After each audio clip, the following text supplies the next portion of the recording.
ایک بھائی نے پوچھا ہے کہ اگر کوئی راوی ان کے ساتھ تدلیس کرے تو کیا اس کی روایت قبول کی جا سکتی ہے؟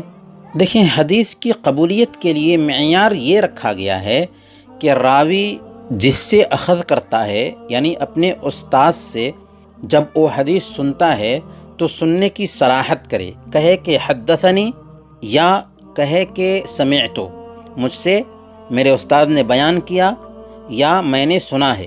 اگر کوئی راوی ان فلاں فلاں سے منقول ہے یا قال فلان فلاں نے کہا ہے جیسے الفاظ استعمال کرتا ہے تو اس کو تدلیس کہتے ہیں۔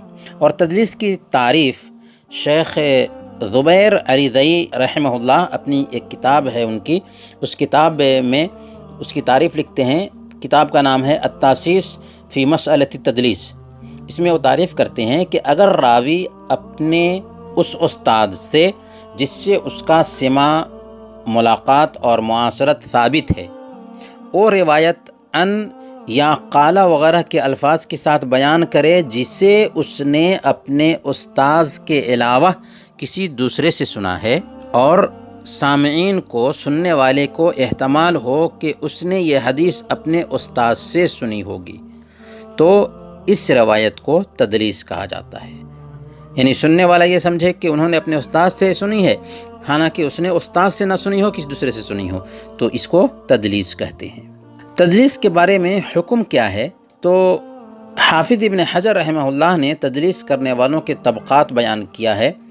پہلے اور دوسرے طبقہ کے جو مدلسین ہیں ان کی روایتوں کو ان کی جلالت شان اور شاذ و نادر تدلیس کرنے کی وجہ سے محدثین نے اخذ کیا ہے، یعنی ان کی روایتیں لی ہیں۔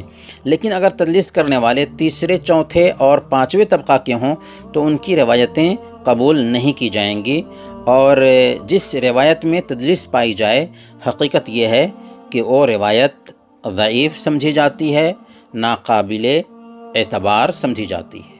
یہ مختصر بات رہی تدلیس کے حوالے سے۔